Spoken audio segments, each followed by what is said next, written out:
Lapses from the construction company has further delayed the Melamchi drinking water project. Also in this edition of Kantipur News, we have updates about Nepal Rashtra Bank's assessment of the monetary policy, an earthquake in the Philippines, and the English Premier League. Good morning, I'm Prarambha Dahal. Let's begin with the main stories. Telecommunications Authority seeks clarification regarding the sale of Ncell. Suspicion of effort to evade tax. Progress of Mid-Hilly Highway limited to 72% in 15 years. Cost increases from 33 billion to 84 billion rupees. Israeli Prime Minister Netanyahu says Israel will continue to work with international organizations to define safe areas for Gaza civilians. Bombardment continues. And Newcastle United outclassed Manchester United to seal a 1-0 win. Arsenal extend lead to 4 points with a win over Wolves. Prime Minister Pushpa Dahal has said that Nepal has been undergoing direct and damaging impacts of climate change despite the country's negligible contribution in worldwide emission. Addressing the high-level segment of the United Nations Climate Change Conference in the United Arab Emirates, the Premier said that he had participated in the COP28 seeking justice for people of Nepal who have been facing direct impacts of climate change. Prime Minister Dahal said that Nepal has witnessed massive losses due to floods, landslides, wildfire and glacial burst among other natural disasters because of climate change.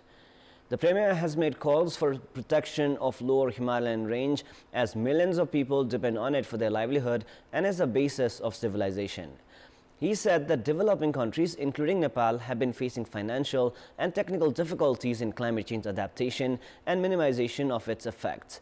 The Premier has stressed on the need for developed countries to fulfill their pledge and provide technical and financial support to underdeveloped and Himalayan countries that have been reeling under the effects of climate change. Prior to this, Prime Minister Dahal had also addressed the high-level segment under the COP28 to promote mountain agenda.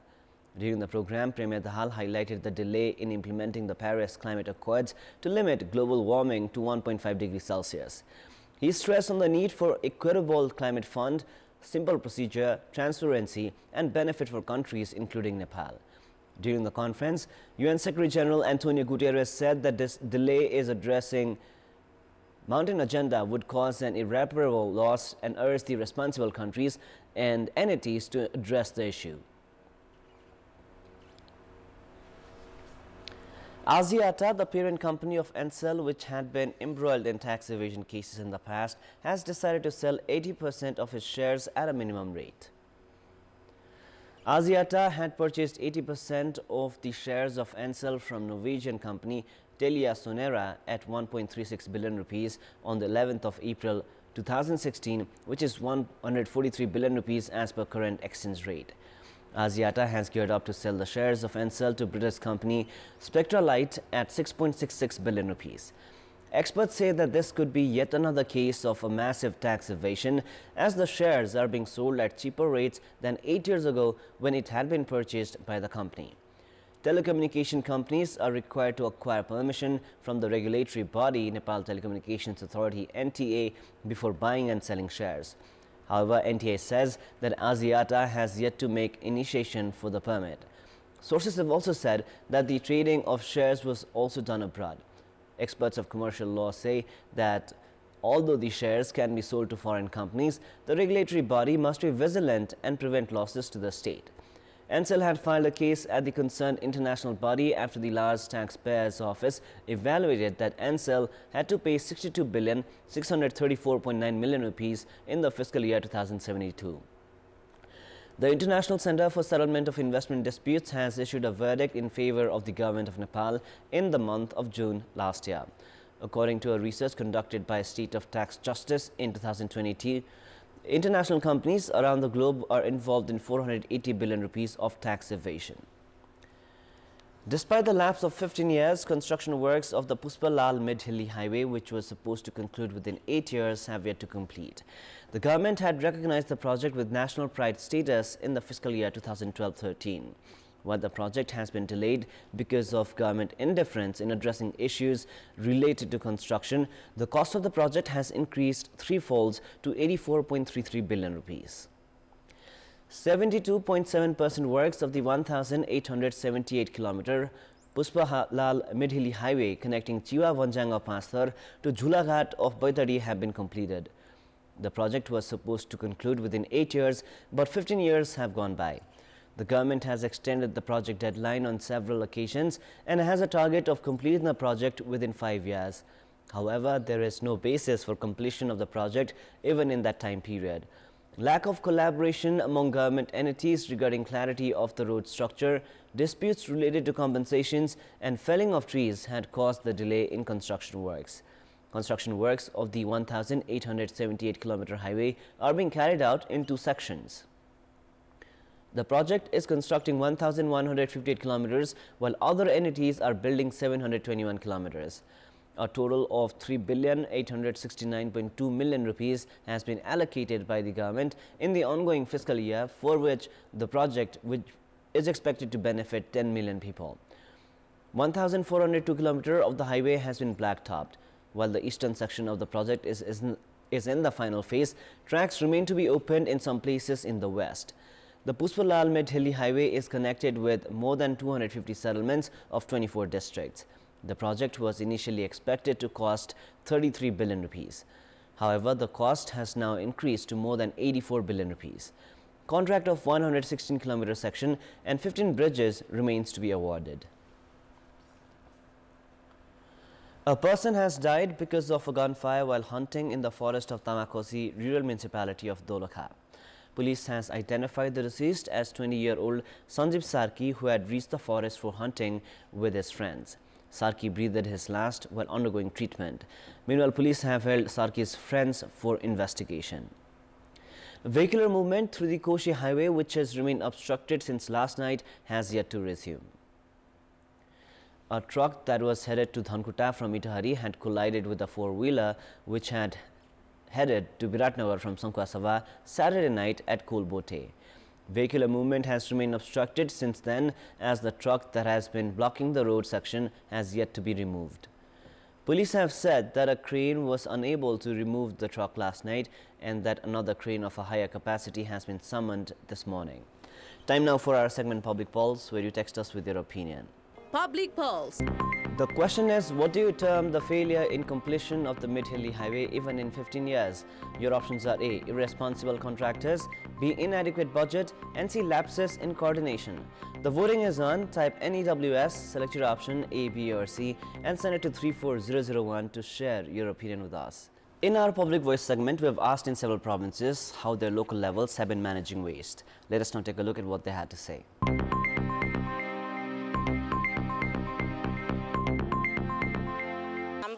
हामी आफै व्यवस्थापन गरिराखेका छौं पालिका मार्फत हामी केही पनि सुविधा पाएको छैनौं हामीलाई चाहिँ हप्ताको 2 चोटी आउनु पर्ने यो ट्र्याक्टर तर एक चोटी मात्रै आउँछ जनकपुरलाई जसरी व्यवस्थापन अथवा सरसफाई हुनु पर्ने त्यसमा हामी एकदमै निराशाजनक अवस्थामा छौं प्लास्टिक जन्य वस्तुहरु चाहिँ हामी बोरामा हालेर राखिदिन्छौं त्यो चाहिँ हप्तामा एक चोटी उठाउन आउँछ नगरपालिका मेन रोडमा अलि ठीक छ गल्ली कुची जुन छ नि साङ्ग्रो बाटोमा सरसफाई यहाँ छैन भित्र अलिकता फोहोरहरु हुन्छ हरेक टोलहरुमा एक एकवटा बाल्टिन डस्टबिनको व्यवस्थापन गरेको छ पालिकाले व्यवस्था गरेका छन् डस्टबिनहरु दिने अनि त्यो चाहिँ गाउँको चोकचोकमा चाहिँ राखेछन् गाउँपालिकाले चाहिँ हामीले डस्टबिनहरु दिनु भएको छ गाउँमा गाउँकैले सरसफाई गर्छन् बढार्ने रोडहरु कागजहरु टिप्ने एक ठाउँमा राख्ने जलाउने गर्छन् ल्यान्डफिल साइटसम्म लाने व्यवस्था चाहिँ बाहिरी चाहिँ सहकारी संस्थाहरूलाई हस्तान्तरण गरेका छौं नगरपालिकाले अलिकति फोहोर व्यवस्थापन गर्न अलिकति कन्जुसाइ गरिरहेको छ एकचोटी मात्रै यसरी फोहोर व्यवस्थित गरेर हुँदैन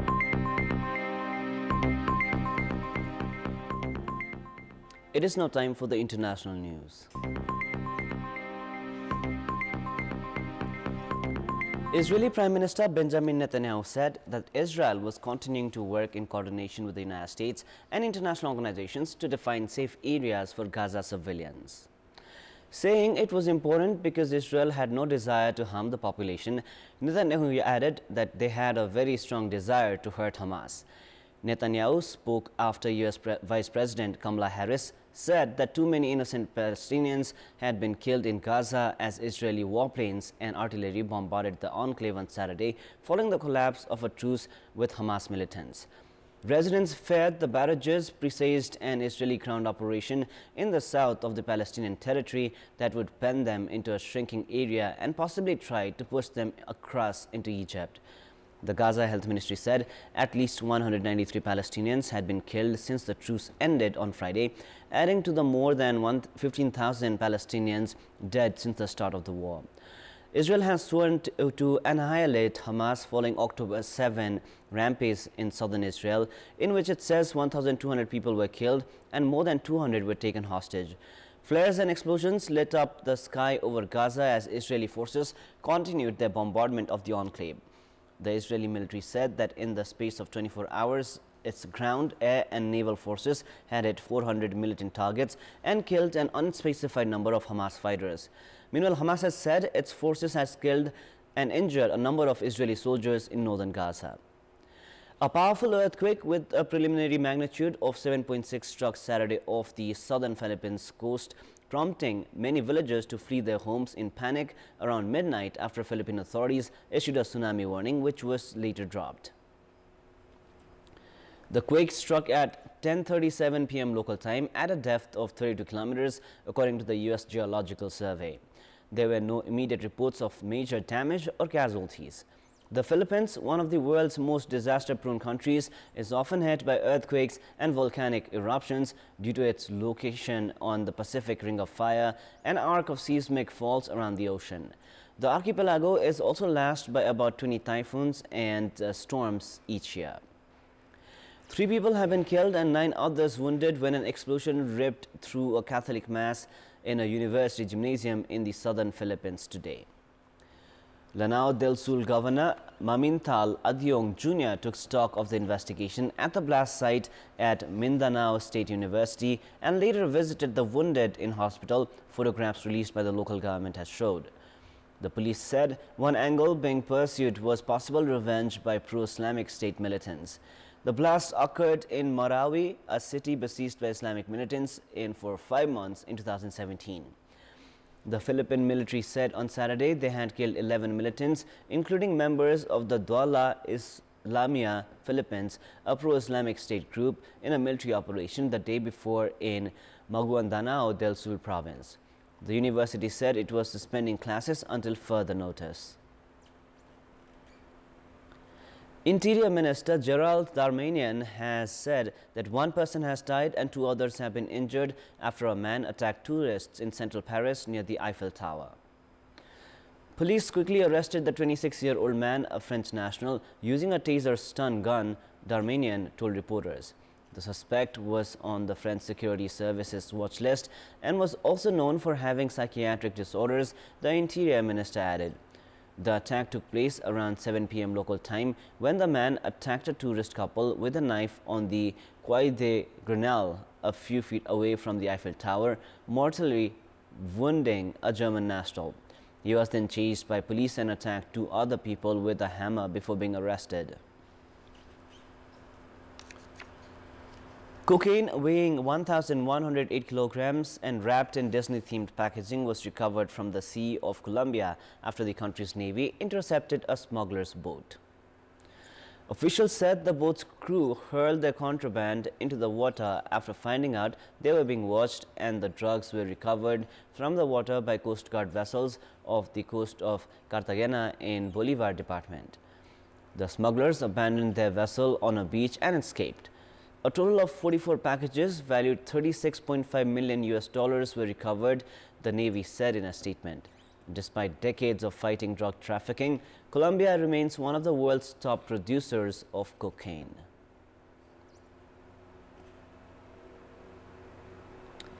The Aurora Borealis, or Northern Lights, was observed in many parts of northern China on Friday, including the country's capital Beijing, Inner Mongolia and China's northernmost city of Mohe. Stunning dancing waves of light over Beijing were captured by an amateur astronomer in the city's suburban Hurio district, who shared the beautiful images on social media to the delight of Chinese netizens. The China National Geographic Channel also shared the footage on the microblog platform Weibo, saying that this is the second time that Aurora Borealis over Beijing has ever been recorded. Meanwhile, the dancing red and green lights illuminated the night sky over Arguna city in Inner Mongolia Autonomous Region, with the beautiful illuminations combining with the snow-covered landscape to create memorable images. The natural phenomenon lasted about 10 minutes.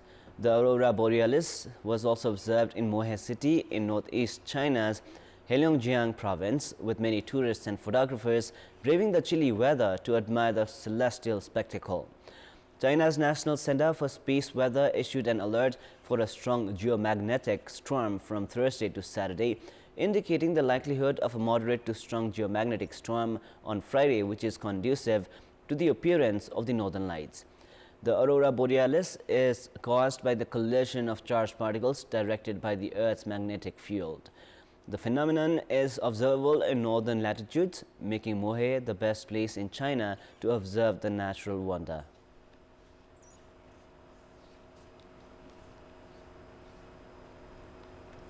Hong Kong Disneyland celebrated the start of Christmas season with a Disney star-studded live concert and a dazzling drone show. Mickey and Minnie Mouse, Belle from Beauty and the Beast, and Elsa from Frozen enchanted visitors in front of the Castle of Magical Dreams. Dozens of drones lit up the night sky, treating crowds to a spectacle of light and bright colors. A Disney Christmas will continue at the park until January 1, 2024.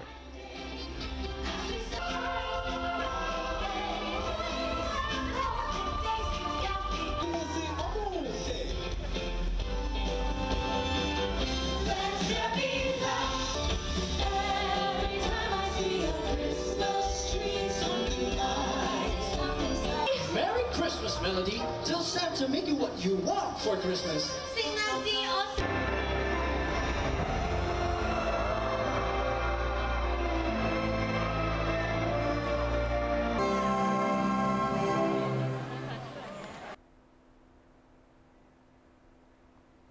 And now, before we wrap up, here's a look into the top stories one more time. Telecommunications Authority seeks clarification regarding the sale of Ansel. There is a suspicion of effort to evade taxes. Progress of Phalamid Highway limited to 72% in 15 years. Cost increases from 33 billion to 84 billion rupees. Israeli Prime Minister Netanyahu says Israel was continuing to work with international organizations to define safe areas for Gaza civilians. Bombardment continues in the area. And Newcastle United outclassed Manchester United to seal a 1-0 win. Arsenal extend lead to 4 points with a win over Wolves. That is all for the moment. Our next English bulletin is at 6 p.m. Thank you for staying with us. Have a beautiful day ahead.